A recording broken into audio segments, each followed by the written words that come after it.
The Name Jar by Young-Suk Choi.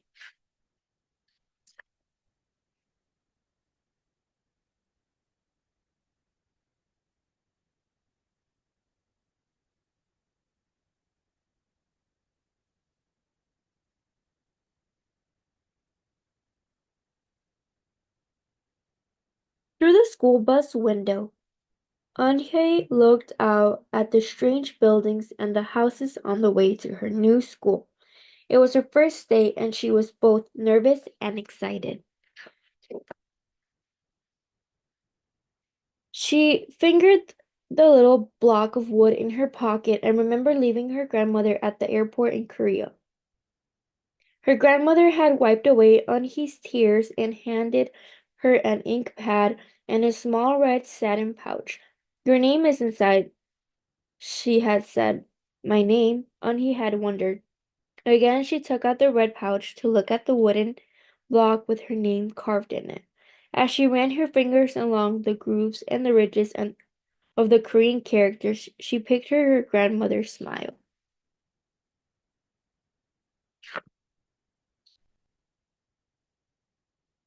"Is that thing for show and tell?" a boy asked Unhe, surprising her. Unhe looked up as more kids leaned over. "No, it's mine," Unhe answered quickly, putting the pouch back in her pocket. "Are you new here?" "What's your name?" a girl asked. "Unhe," said Unhe. "Uni?" the girl asked, scrunching up her face. Uni? Some kids chanted. No, no, and he corrected. It's spelled Unhei. It's pronounced Yunhee. Oh, it's Yohei, the boy said. Like Yuhei. What about hey you? Just then the bus pulled up to the school and the doors opened, and he hurried to get off. "Yoo-hey, bye, bye," the kids yelled as she left, and he felt herself blush. And he stood in the doorway of her new and noisy classroom. She was relieved that the kids on the bus had gone to the other rooms, but her face still felt red. "Aren't you going in?" asked a curly-haired boy with lots of dots in his face. "You're the new girl, right?" he asked cheerfully, and he nodded before she could walk away. The boy took her hand and pulled her through the door. "Here's a new girl," he announced so loudly that the teacher, Mr. Cocotos, almost dropped his glasses. Mr. Cocotos thanked him and greeted Anhi. "Please welcome our newest student," he said to the class. She and her family just arrived from Korea last week. And he smiled broadly and tried not to show her nervousness. "What's your name?" someone shouted. And he pictured the kids on the bus. I haven't picked one yet," she told the class, "but I'll let you know by next week." As Mr. Cocotos showed her to her desk, she felt many round, curious eyes on her. Why doesn't she have a name?" she heard someone whisper. "Maybe she robbed a bank in Korea and needs a new identity," a boy replied.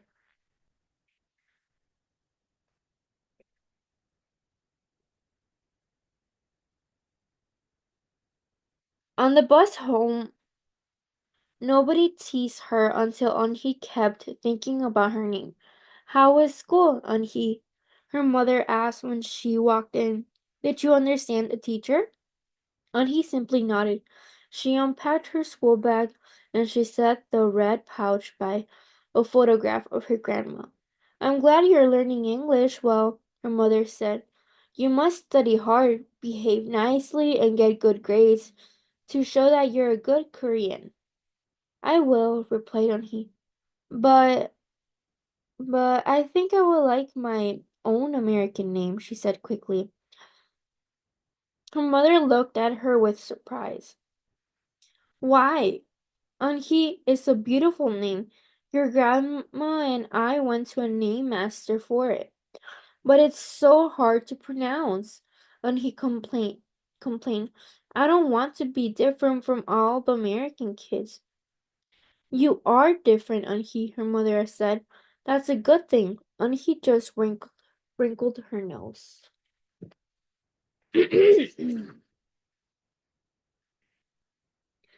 Later that day, Anhi and her mother went grocery shopping in their new neighborhood.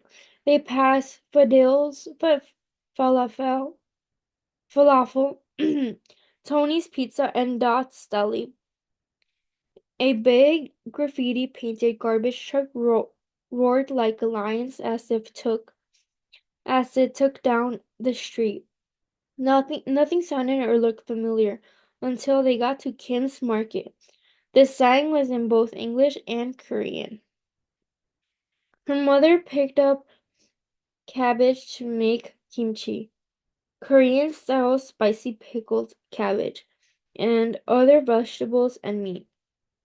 She also found some seaweed,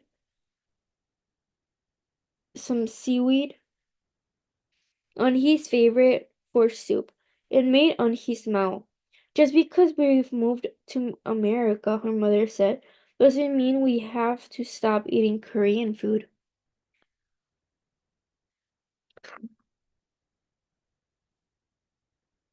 As the checkout At the checkout counter, a friendly man smiled at Unhi. Helping your mother with the shopping? He asked. Unhi nodded. I'm Mr. Kim, he said. And what is your name? She answered. Ah, what a beautiful name, he said. Doesn't it mean grace?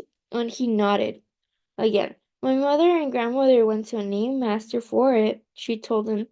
A graceful name for a graceful girl. Mr. Kim said as he put their groceries into bags. Welcome to the neighborhood, Unhi.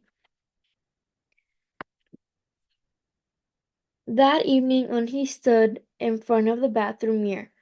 Hi, my name is Amanda, she said cheerfully. Then she wrinkled her nose. Hi, my name is Laura. Maybe not. Her smile turned down. Nothing sounded right. Nothing felt right. I don't think American kids will like me, she worried as she began to brush her teeth. Ah, my name is Susie, she said to the mirror with her mouth full of toothpaste.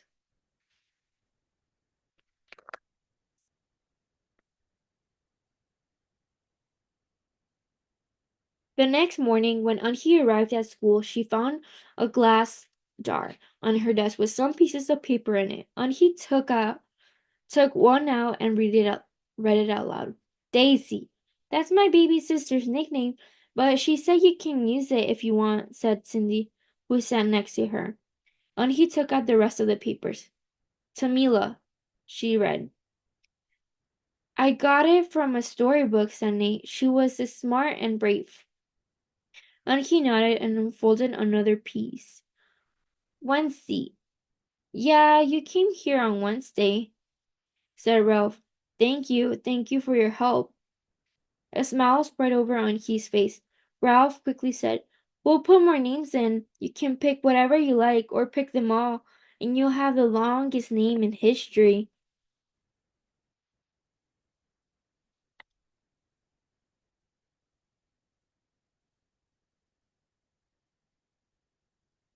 At 3 o'clock the bell rang for the end of the school day.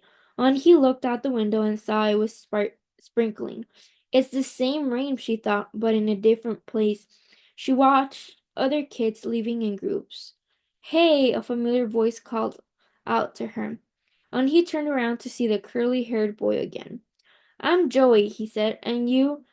Don't you have any name? Anhi thought of a moment.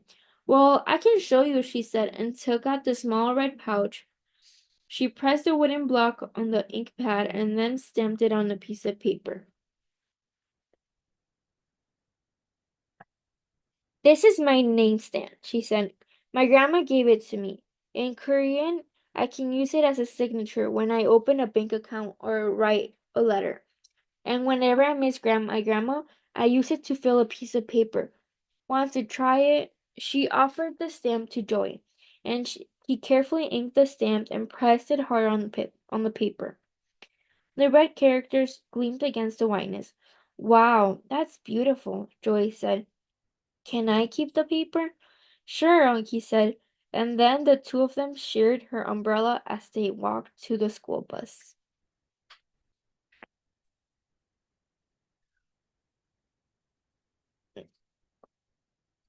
Every day, the jar got fuller with more names, and Anki read them all. She found a few names like Miranda, Stella, Avery. They sounded interesting. I hope you choose the name I put in, Marco told her at snack time. I've put in 3 more, said Ralph. Madison, Park, and Lex. They're my favorite street names. Maybe you should close your eyes and draw a name, Rosie suggested. Ralph frowned. That's silly. What if she doesn't like the name she draws? Well, we didn't get to choose our names when we were born, did we? Rosie argued. Everyone thought about this.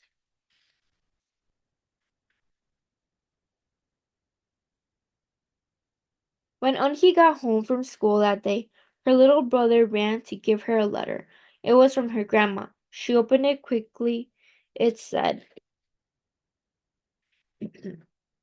To my Unhi, I hope you are enjoying your new school and new friends. Be sure to help your mother and your little brother. Here the moon is up, but there the sun is up. No matter how far apart we are, no matter how different America is from Korea, you'll always be my Unhi, your grandma forever. Unhi took out her wooden stamp and filled a paper with it. She thought for a long time in front of the bathroom mirror.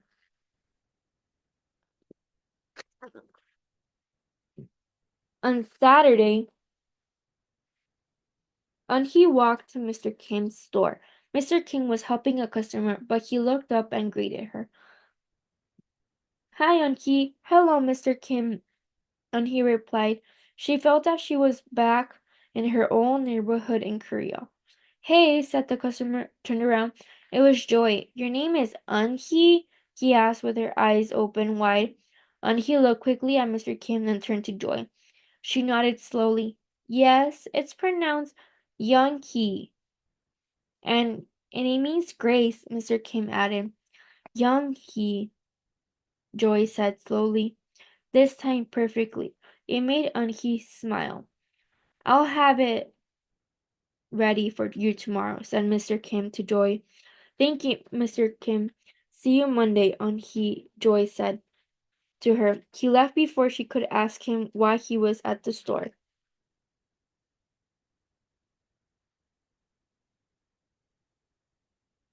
On Monday, Unhee came to class early to look at the names well last time.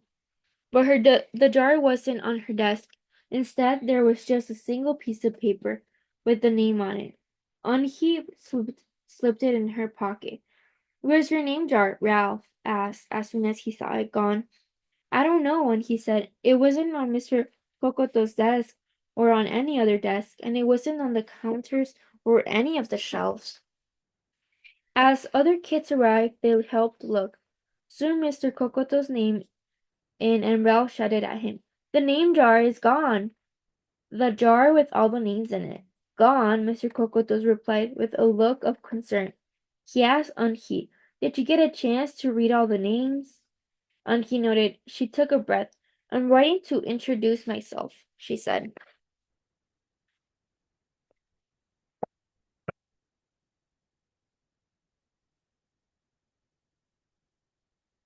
Unki wrote her name in both English and Korean on the chalkboard. I like the beautiful names and funny names you thought out for me, she told the class, but I realized I liked my name. But so I chose it again. Korean names mean something, and he means grace. Grace, grace, and hi, shouted Ralph. Everyone tried to say it. Yankee, Anki, Anki. Anki said her name again slowly and clearly.